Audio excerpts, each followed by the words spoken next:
नमस्कार। श्री नंदीश्वर विद्यालय द्वारा संचालित ई शिक्षण में आपका बहुत बहुत स्वागत है।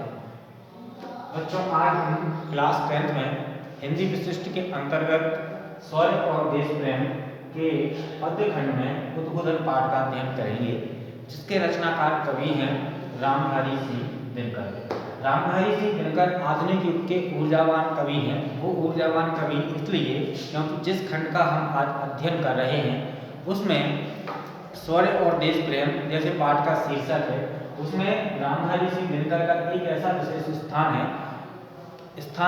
इस तरह का कि उन्होंने जितनी भी जो रचनाएं की हैं ज़्यादातर उसमें उन्होंने राष्ट्रीय भावना का ही जो उनका पुट है वो देखने को मिलता है, और ज़्यादातर उनका जो केंद्रीय विषय है, उनकी जो कविताओं का केंद्रीय बिंदु है वो राष्ट्रीय भावना से ही प्रेरित है। जिस तरह से बाल कृष्ण शर्मा नवीन या फिर श्री कृष्ण सरल जो हैं वो उस तरह के रचनाकार, सुभद्रा कुमारी चौहान और कवि भूषण जो हैं वो भी क्या है श्रृंगार काल के श्रृंगार काल के एक राष्ट्रीय कवि कहे जाते हैं, राष्ट्रीय भावना के कवि कहे जाते हैं। तो उनमें रामधारी सिंह दिनकर का एक विशेष स्थान है। इन्हीं कवियों में रामधारी सिंह दिनकर ने जो पाठ लिखा है उनका हम पढ़ने वाले हैं, उनका उद्बोधन, उसमें उद्बोधन दिया है हमारे देश के उन राष्ट्र प्रेमियों के लिए, उनके राष्ट्रभक्तों के लिए जो अब इस समय उनके लिए अपने देश के लिए बहुत ही आवश्यक हो गया है। आगे हम इस पाठ के केंद्रीय भाव में भी जानेंगे कि आखिरकार इस पाठ में शीर्षक में और क्या है। इससे पहले हम इस पाठ के रचनाकार रामधारी सिंह दिनकर के जीवन परिचय, उनकी रचनाओं पर प्रकाश डालते हैं, देखते हैं कि उन्होंने किस तरह की काव्य रचनाएं और भी की हैं। तो उनमें उनकी जो प्रारंभिक कृतियां हैं, वैसे मैं आपको प्रमुख नाम बताना चाहता हूं। उसमें उर्वशी सन 1972 में उर्वशी उनका जो एक महाकाव्य था, उनकी जो रचना थी, उनके लिए उनको भारतीय ज्ञानपीठ पुरस्कार से सम्मानित किया गया था। और उनका जो समय है वो 1908 में उनका जन्म हुआ और 1974 में उनकी मृत्यु हो गई। तो ज्ञानपीठ पुरस्कार उनके लिए उर्वशी काव्य के लिए मिला था। इसके अलावा भी रेणुका, हुंकार, रसवंती, सामधेनी, नीलकुसुम अतिरिक्त और कुरुक्षेत्र, रश्मिरथी आदि उनकी कुछ रचनाएं हैं जो प्रमुख रचनाओं में गिनी जाती हैं। दिनकर जी का जो काव्य प्रेम है वो राष्ट्रीयता, मानवता, क्रांति के रूप में प्रमुख रूप से दिखाई देता है, प्रमुखता से दिखाई देता है। उसकी यानी कि कह सकते हैं वो एक क्रांतिकारी कवि हैं। अतीत के सुनहरे गीत लिखकर उन्होंने वर्तमान को प्रेरणा दी है। उसमें प्राचीन गौरव के प्रति अगाध प्रेम और वर्तमान के प्रति असंतोष दिखलाई पड़ता है।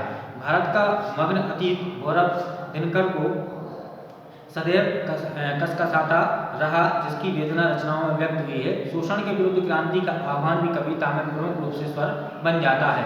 आपकी रचना में स्वाभाविक रूप से उपमा, रूपक, विरोधाभास, दृष्टांत, संदेह आदि अलंकार आ गए हैं। तो कहने का मतलब यह हुआ, तात्पर्य है कि उनकी जो रचनाएं हैं वो मैंने आपको बताया कि देश प्रेम से ही ओतप्रोत हैं, उससे प्रेरित कविताएं हैं। और ये क्रांतिकारी कवि हैं, मानवतावादी कवि हैं, जिन्होंने शोषण के विरुद्ध उसकी जो तत्कालीन समाज जो था भारत का, उस समय जो शोषण प्रथा चल पड़ी थी, जिसमें गरीबों का शोषण होता था और पूंजीपतियों का उनका क्या हो रहा था, उन्नति हो रही थी ज़्यादातर। तो इस तरह से समाज में व्याप्त जो असमानता थी, जो विषमता थी, उसके प्रति उनकी जो करुण भाव थे, उनकी प्रति सहानुभूति थी, वो उनकी रचना पर मूल रूप से दिखलाई पड़ती है। तो इस तरह से उनकी जो वेदना है वो कविताओं में व्यक्त हो जाती है सामान्य जन के प्रति।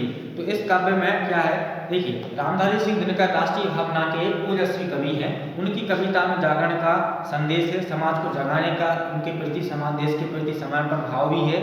हिंदी काव्य साहित्य में अपने ओजस्वी स्वर के कारण अपनी अलग पहचान रखते हैं, क्योंकि उनका देखिए श्री कृष्ण सरल हो, बाल कृष्ण शर्मा नवीन हो या फिर दिनकर हो, तो इस तरह से, या फिर सुभद्रा कुमारी चौहान हो। तो कहने का मतलब ये होगा कि जो हम ऐसे स्वर्ण और देश प्रेम की जो भी कविता है वो ओजस्वी तो होती ही हैं और होना भी चाहिए।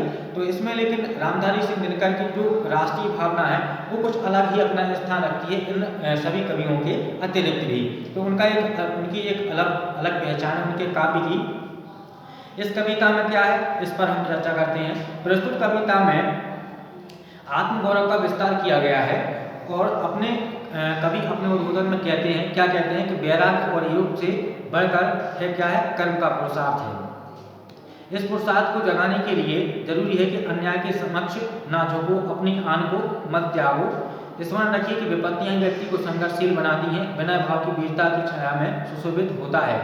तो देखिए यहाँ पर उन्होंने जो बताया है वो क्या बताया है, हमारे जो काव्य का इस पाठ का आज का केंद्रीय बिंदु है वो क्या है, अभी स्पष्ट करते हुए कहते हैं कि हमारे लिए क्या है, हमारे जो देश के जो लोग हैं, समाज के लोग हैं, उनके लिए क्या करना है, या फिर ये कह सकते हैं कि देश के जो राष्ट्रवीर हैं उनके लिए कभी भी यानी कि वीरता का जो भाव है वो बताया है। क्या कहा है कि हमें किसी के सामने झुकना नहीं है और हमारे लिए अपने जीवन में क्या करना है, संघर्ष करना है।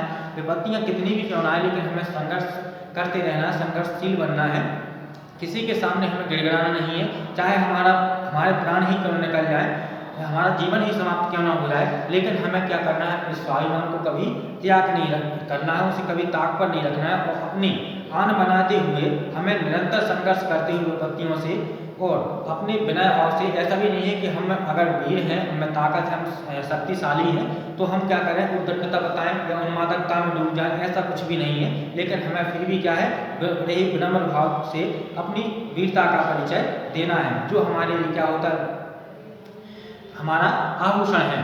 जीवन कैसा है, गतिशील है, तो जीवन को क्या है, निरंतरता गतिशीलता या निरंतरता देने का ही नाम होता है। कवि ने इस बात को स्पष्ट किया है कि स्वतंत्रता का भाव वीरता और आत्मगौरव की सुरक्षित रख सकता है। यानी कि यदि आपको अपने देश की रक्षा करना है तो अपना आत्मगौरव तो बनाना ही होगा, बनाए रखना ही होगा।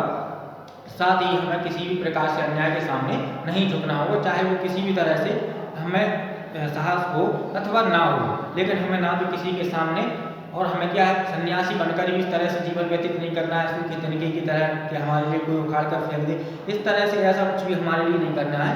अन्याय के सामने बिल्कुल भी नहीं झुकना है, हमें आवाज़ उठानी है। तो इस तरह के कुछ ओजगुण से जो कविता है वो उसको समाहित किया गया है।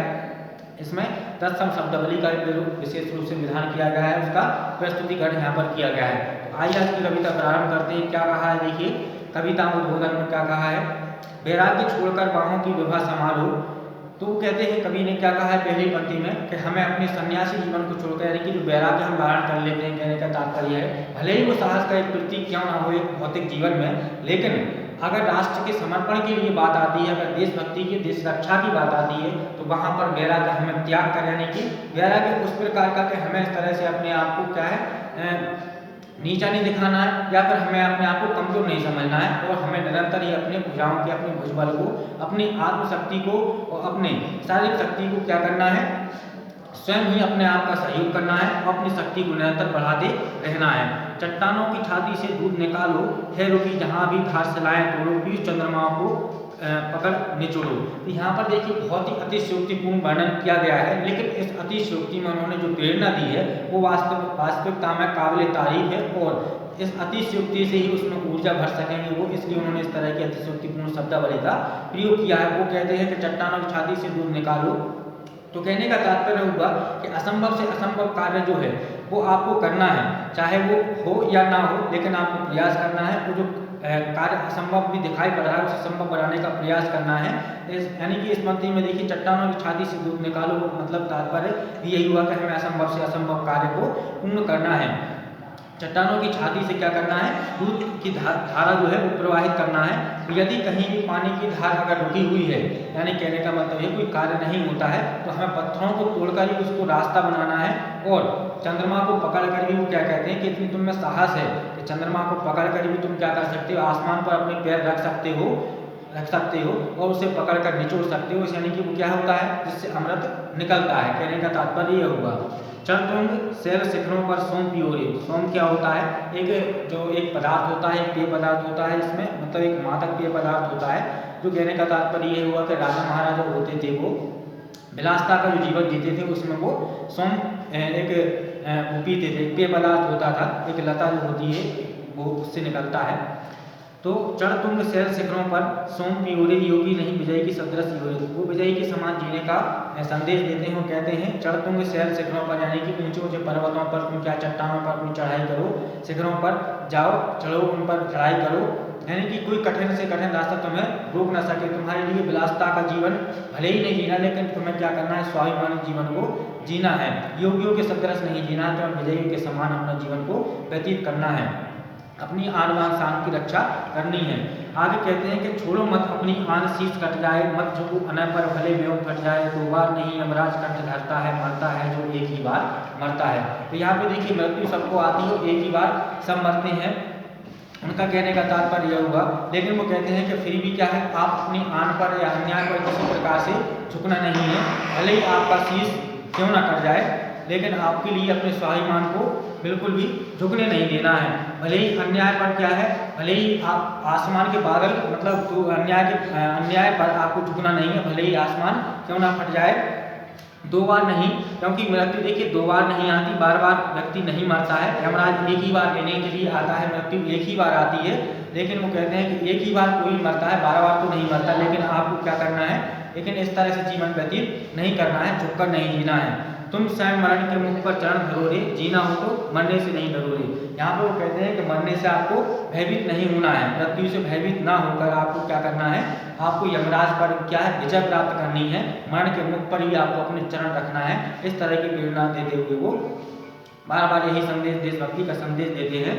आगे कहते हैं कि स्वतंत्र जाति की लगन, स्वातंत्र जाति की लगन व्यक्ति की धुन है, बाहरी वस्तु यह नहीं भीतरी गुण है, नद हुए बिना जो असने घात सहती है, स्वाधीन जगत में वही जाति रहती है, वीरत्व छोड़कर पर का चढ़ मत गहोरे, जो पड़े आन खुद ही सब आग सहोरे। तो वो कहते हैं कि जीवन के संघर्ष में, जीवन में संघर्ष है, बहुत ही संघर्ष है, ये सब जानते ही हैं। तो आपके अपने अंदर जो आग, अपनी विचारों की जो ज्वाला भड़क रही, जो आग धधक रही है, वह आग या फिर संघर्ष की जो आग है, अग्नि है, वो आपको इसमें विपत्तियों में आपको स्वयं ही झुलसना है और वो आपको अपने आप को ही सहन करना है।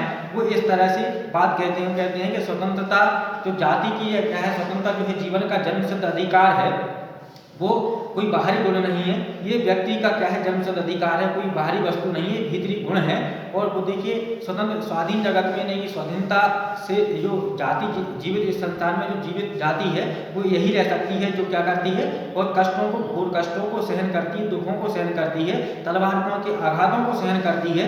वही जाति इस संसार, उस जाति का, उसी समाज का इस संसार में अस्तित्व रहता है। इसलिए वो कहते हैं कि अपनी वीरता के भाव को छोड़कर दूसरे के चरणों को मत पकड़ो, अपनी स्वाभिमान से, अपनी वीरता से आप क्या करो, अपनी स्वयं अपनी विपत्तियों का समाधान करो, और जो आपके अंदर आग भड़क रही है उसको आपको ही सहन करना है। इस तरह का संदेश वो देते हैं। तो आज बच्चों इतना पाठ आपके लिए समझाया गया अध्याय इसमें, और जो शेष है वो आपको अगले वीडियो में आपको समझाया जाएगा, बताया जाएगा। तब तक के लिए बहुत बहुत धन्यवाद।